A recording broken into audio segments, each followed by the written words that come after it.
తాకట్లో ఉన్న బంగారాన్ని విడిపించి ఆ రోజున మార్కెట్ ధర కట్టి మిగిలిన డబ్బును మీకు అందిస్తుంది కొమ్మూరి గోల్డ్.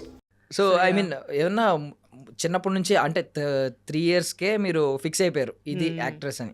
బట్ ఇప్పుడు ఈ ఏజ్ పెరిగే కొద్దీ ఏమన్నా పర్టికులర్ గోల్స్ ఏమైనా ఉన్నాయా? అంటే ఈ టైంకి ఇది అచీవ్ చేయాలి, పర్టికులర్లీ ఈ లైఫ్లో ఇది అచీవ్ చేయాలి. యాక్చువల్లీ నాకు 7th క్లాస్లో డైరీ ఉండేది.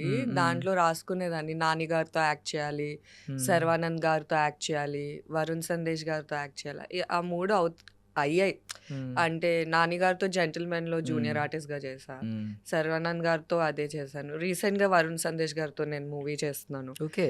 సో నాకు అది కానీ దాంట్లో ఏంటంటే నేను సిద్ధార్థ్ పేరు రాయలేదు అనుకుంటా. సో ఇంకా రావట్లేదు అది.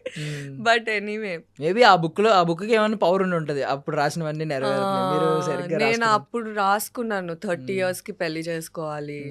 సో ఇండస్ట్రీకి వచ్చాక నేను లైట్ తీసుకున్నా ప్లానింగ్. ఇక్కడ ప్లాన్ చేస్తే ఏం జరగవు, ఇంకా ఫ్లోతోనే వెళ్ళాలి. ఈవెన్ నేను అమిత్ మీ టైంలోనే విన్నట్టున్నాను ఇంటర్వ్యూలో, మీరు ఐబ్రోస్ తీసి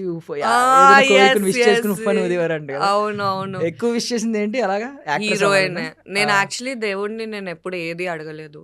చిన్న ఉన్నప్పటి నుంచి నాకు 7th క్లాస్లో నా క్లాస్మేట్ వచ్చి చెప్పింది ఐలాష్ ఇలా ఒకవేళ బై మిస్టేక్ ఇక్కడ ఉంటే ఊడిపోతే ఇక్కడ పెట్టి ఉఫ్ అంటే నెరవేరుతాయని.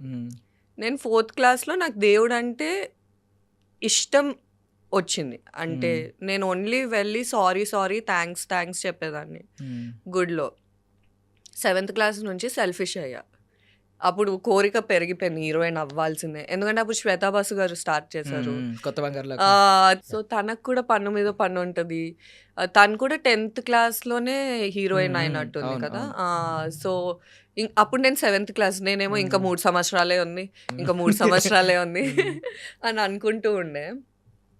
సో ఎస్, అప్పటి నుంచి ఇంకా దేవుడిని హీరోయిన్ అవ్వాలి అని అనుకుంటున్నా. ఫస్ట్ ఏంటి అసలు ముద్దపప్పు ఆవకాయ? First camera అవింది.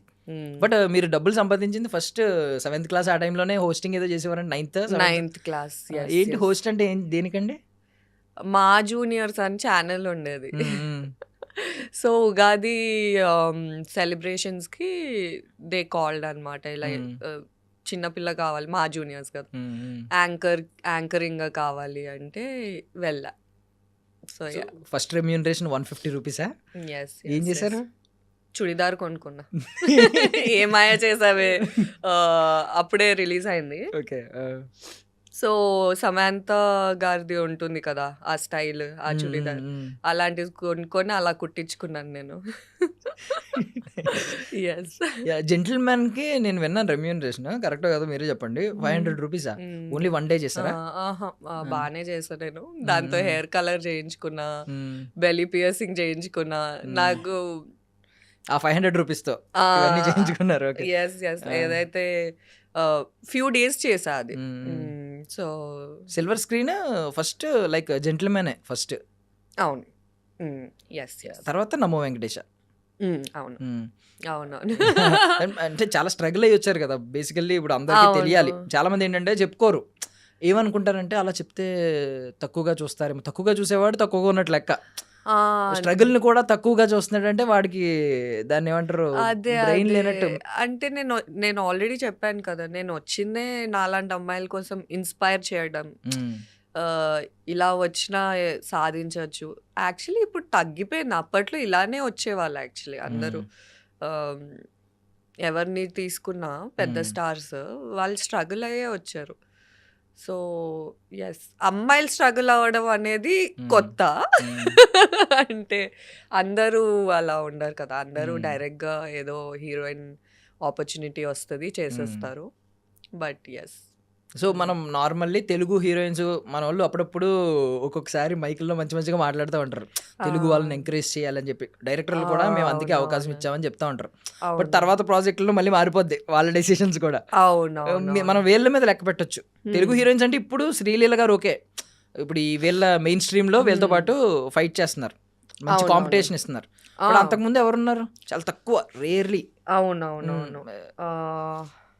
మీకు మీతో పాటు అమితుమి చేసిన ఓకే ఈషా రెబ్బా. ఈషా రెబ్బా గారు కొంచెం పర్లేదు, అవును.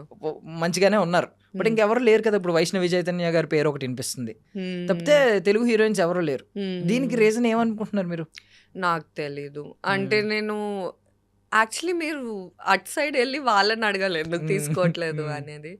యాక్చువల్లీ మమ్మల్ని తీసుకుంటే ఇంకా క్రాస్ కట్టింగ్ అవుతుంది. ప్రొడక్షనే మీరు సేవ్ చేయొచ్చు చాలా. ఫ్లైట్ టికెట్స్ అక్కర్లేదు, హోటల్ టికెట్స్ అక్కర్లేదు, పెద్ద ఆంట్రాజ్ అక్కర్లేదు మాకు. ఐ డోంట్ నో మరి. అండ్ ఇంకొక యాంగిల్ ఉందంటే ఇప్పుడు మీకు ఎలా అంటే పోనీ మెయిన్ లీడ్ వాళ్ళ చాయిస్ ఏదో తెచ్చినా ఇంకా లీడ్స్ ఉంటాయి, ఇంకా మంచి మంచి కీ రోల్స్ ఉంటున్నాయి.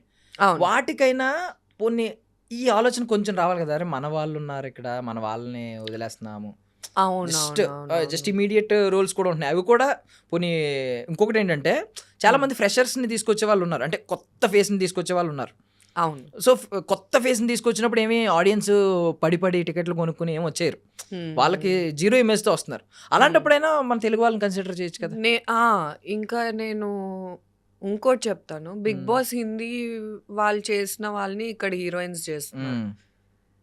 మళ్ళీ బిగ్ బాస్ తెలుగు వాళ్ళు చాలా యునో రేర్గా అవుతారు, లైక్ హీరోయిన్స్ హీరోస్ అయినా కూడా.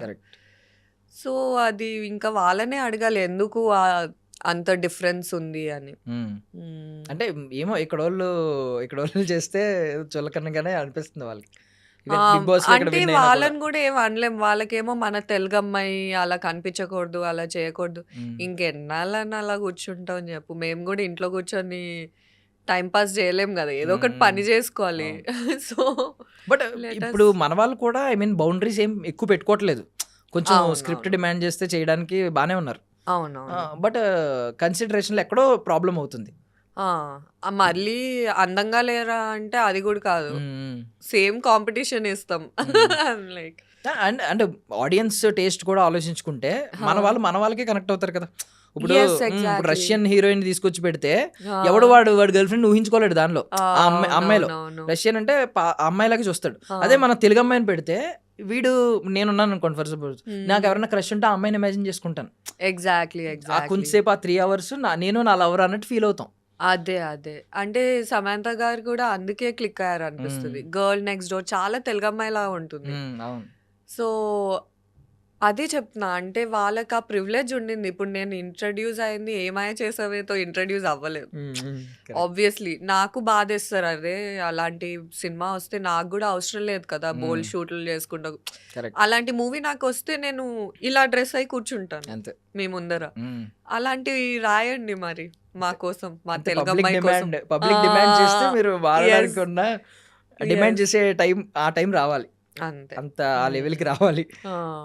సో మీ మైండ్లో ఎవరన్నా అలా డైరెక్టర్స్ ఉన్నారా ఈ డైరెక్షన్లో? ఐ మీన్ ఇంద్రగంటి గారు మంచి డైరెక్టర్, మంచిగా ఇంట్రడ్యూస్ అయ్యారు. బట్ ఎవరైనా వేరే వాళ్ళు ఎవరైనా ఉన్నారా? సందీప్ రెడ్డి వంగ గారు డైరెక్షన్లో చూసారు, ఎవరైనా ఇంకెవరైనా ఉన్నారా ఈ డైరెక్షన్లో ఆ ఫ్రేమ్లో కనిపించాలి నేను? శేఖర్ కమల గారు డెఫినెట్లీ.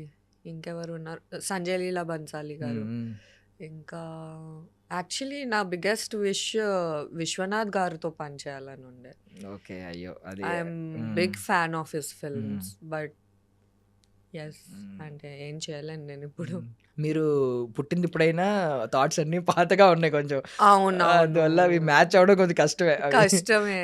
అంటే యాక్చువల్లీ ఆపర్చునిటీ వచ్చింది సార్ని కలవడానికి. అగైన్ నేను ఏదైనా సాధించిన తర్వాత కలుద్దామని నేను వెయిట్ చేస్తుండే. So I couldn't meet. I guess God has other plans. ఇంకెవరైనా ఉన్నారా? సంజయ్ లీలా బన్సాలి గారు అన్నారు, ఆయన ఎలాగో హీరోయిన్స్ ని ఒక రేంజ్ లో చూపిస్తారు. అవును. శేఖర్ కమ్ముల గారు ఇప్పుడు నిజం చెప్పాలంటే సాయి పల్లవి గారు ఈ రోజు లేడీ పవర్ స్టార్ అని పిలిపించుకుంటున్నారంటే ఆయన కారణం. అవునవును, first project super project. So వాళ్ళిద్దరు ఉన్నారు మైండ్ లో. హీరోస్ మళ్ళీ చెప్తే బాగోదు. ఆల్రెడీ అంటే డైరీలో రాసిన నాని గారు, శర్వానంద్ గారు, ఇంకెవరు ఉన్నారు? నాకు కొత్త క్రష్ అనురెడ్డి, 8 వసంతాలు హీరో. ఓకే అనురెడ్డి ఇష్టమా? I want to work with him. Maybe smile కొంచెం కనెక్ట్ అయ్యి ఉంటారు, వీక్ లాగా ఉంటుంది కదా. కర్లీ హెయిర్ కూడా ఉంటుంది, హెయిర్ ఉంటుంది, స్మైల్ ఉంటుంది. I like him, I want to work with him. Sangeet Shobhan, Priyadarshi garu, I worked with him. కానీ not like main lead. Mithai కదా. Yes yes. ఈవెన్ అది ఆ రోజు సక్సెస్ మీటా దేనిలోనూ మీరు డాన్స్ చేశారు కదా. అవునవును, మీరుని- దాన్ని కూడా ఏదో ఏదో క్యాప్షన్ పెట్టేసి ఏదో చేశారు. బట్ లేదు ఆ రోజు డాన్స్ చేసినప్పుడు నేను ఒక గ్రీన్ డ్రెస్ చూసాం ఇది. అవునవును. ఆ డ్రెస్ బాగుంటది చాలా. I Thank mean you. చాలా అంటే రిచ్ డ్రెస్ లాగే ఉంటది, మంచి Thank మోడలింగ్ you. డ్రెస్ లాగే. ఆ, అది ఎంత కొన్నారో అప్పుడు ఏమైనా ఐడియా ఉందా? గుర్తులేదు. యా, ఆన్లైనే కొన్నాను నేను. మీ బార్గెనింగ్ స్కిల్స్ గురించి తెలుసుకోవాలనుకుంటున్నానండి. ఒకవేళ కోటిలో కానీ ఎక్కడైనా వెళ్ళారనుకో, ఫర్ సపోజ్ చార్మినార్ దగ్గర కానీ, వాడు ఒక 500 చెప్తాడు, అప్పుడు ఏం చేస్తారు? మొదలెడతాను నేను బేరం. ఎక్కడి నుంచి మొదలు పెడతారు? నేను మరీ అంత తక్కువ కాలే కానీ 300 రూపీస్ నుంచి అయితే మినిమం స్టార్ట్ చేస్తా. లేదండి మీరైతే అంతేం కాదు. నేను ఎవరైనా ఉంటే కాన్షియస్ అవుతాను. నేను అందుకే ఒకదాన్ని వెళ్తాను షాపింగ్ కి. అప్పుడు ఎవరు పక్కన ఉండరు, జడ్జ్ చేయరు. అప్పుడు బేరాలు ఆడొచ్చు. పక్కన ఎవరైనా ఫ్రెండ్స్ ఉన్నారంటే ఎందుకు అలా బేరం ఆడుతున్నావు, కొనేయచ్చు కదా అని. కానీ దాంట్లో ఆ ఫన్నే అది, బేరం ఆడడం. టాలెంట్ అది. అవునవును. ఇండియన్ మామ్స్ కి ఉన్న టాలెంట్ ఎవరికి లేదు దానిలో. Yes, yes, 500 చెప్తే 50 అవును, యాక్చువల్లీ. వద్దు వదిలేయండి. మళ్ళీ ఇంకొకటి చెప్పండి అని చెప్పి 100కో 150కి ఇస్తాడు వాడు.